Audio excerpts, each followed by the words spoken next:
अस्सलाम वालेकुम guys, this is Zoeb Jamali and you are watching ZJ legal.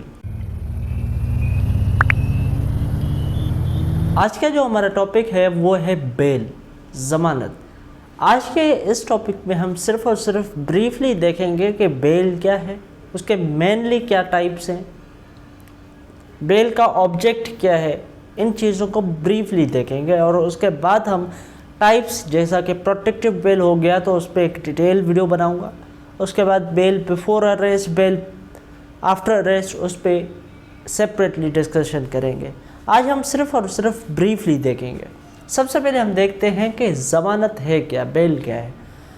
जैसा कि आपको पता होगा, जिसके खिलाफ FIR दाखिल की जाती है तो फिर पुलिस यूजुअली उनके अरेस्ट कर लेती है और उनको ख़तरा होता है कि कहीं वो अरेस्ट हो जाएंगे, तो फिर वो क्या करते हैं, ज़मानत लेते हैं।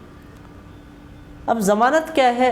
ज़मानत मीन्स के जो जामिन होता है, जो श्योरिटी होता है एक उसमें, ठीक है। अब श्योरिटी को क्या किया जाता है कि जो पुलिस के पास कस्टडी होती है अक्यूज्ड की, पुलिस ने उसको गिरफ़्तार किया होता है, पुलिस या जेल अथॉरिटीज़ है जिसके पास उस अक्यूज्ड की कस्टडी है, कोर्ट क्या करती है, उसकी कस्टडी उस पुलिस से या जेल अथॉरिटीज़ से लेके उस श्योरिटी को दे देता है।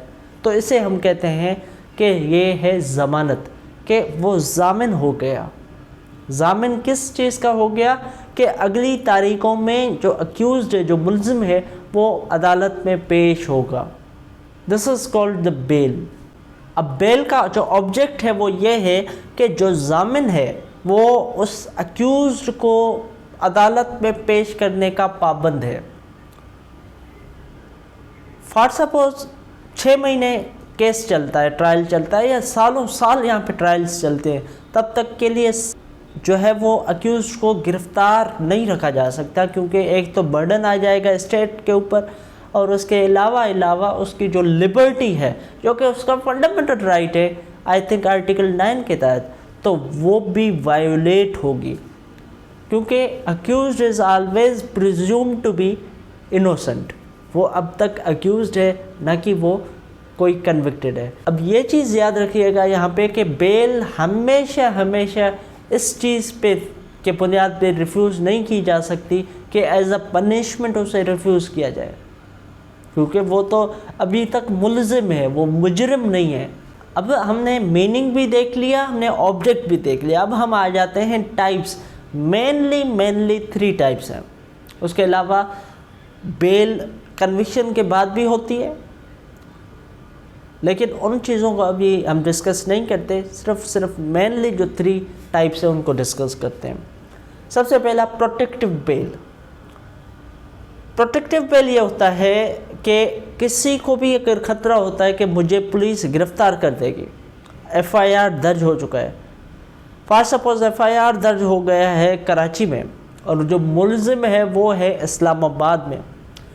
अब जब तक वो कराची के मकामी अदालत में पेश होता है ज़मानत के लिए, तो पुलिस उसे गिरफ़्तार कर देती है, ये उसे एप्रीहेंशन है, ख़तरा है।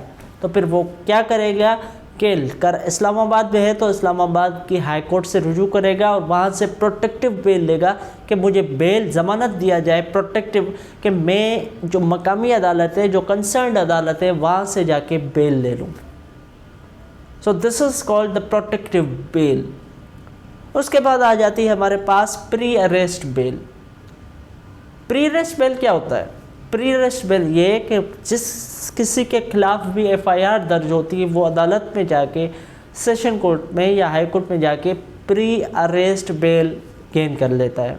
तो इन सिचुएशन में कोर्ट क्या करती है कि फर्स्ट इंटरिम बेल दे देती है और फिर हियरिंग के बाद बेल को कंफर्म करती है यूजुअली।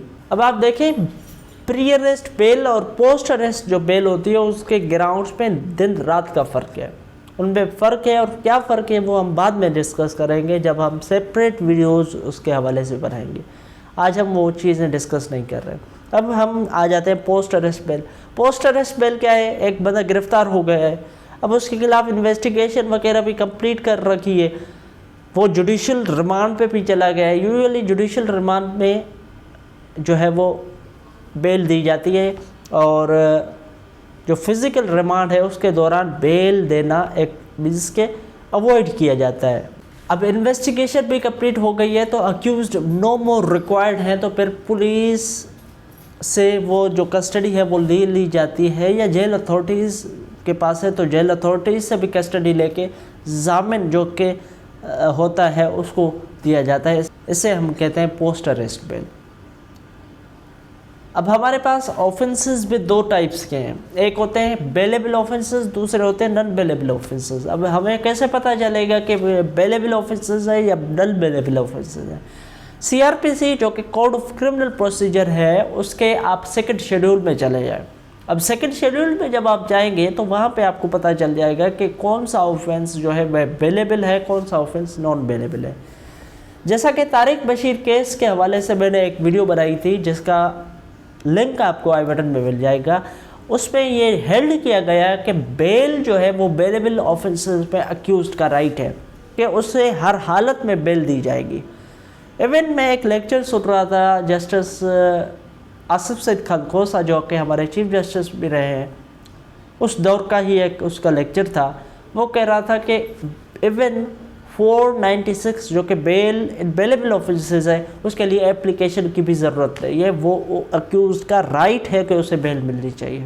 नॉन बेलेबल ऑफेंसेस में भी दो कैटेगरीज हैं, एक वो जिनकी सज़ा 10 साल से कम है, एक वो जिनकी सज़ा 10 साल से ज़्यादा लाइफ इम्प्रिजमेंट और डेथ है। जिनकी सज़ा 10 साल से कम है उनको जो है उनमें जो है वो यूजुअली बेल दी जाती है। उसमें यह कहा जाता है कि bail is a rule and refusal is the exception. तो यूजुअली उन्हें बेल दी जाती है एक्सेप्ट के वहाँ पे एब्सकॉन्डेंस का खतरा हो, वहाँ पे टेम्परिंग का खतरा हो कि प्रोसिक्यूशन केस को टेम्पर किया जाएगा, वो खतरा हो। अब आ जाती है बेल उन केसेस पे जो कि नॉन बेलेबल है और उनकी सज़ा 10 साल से ज़्यादा है या लाइफ इम्प्रिजमेंट है या डेथ है। उसमें अगर भी प्राइमा फेसी ये लगता है कि ऑफेंस कमिट हुआ है तो फिर बेल नहीं दी जाती, और अदरवाइज़ जो है अगर लगता है कि प्राइमा फेसी कोई झूठा मुकदमा है वगैरह फर्दर इंक्वायरी का मामला है तो फिर बेल दी जाती है। तो ये था ब्रीफ इंट्रोडक्शन बेल के हवाले से। इंशाल्लाह नेक्स्ट वीडियो उसमें हम इसे डीपली समझेंगे। Thank you very much.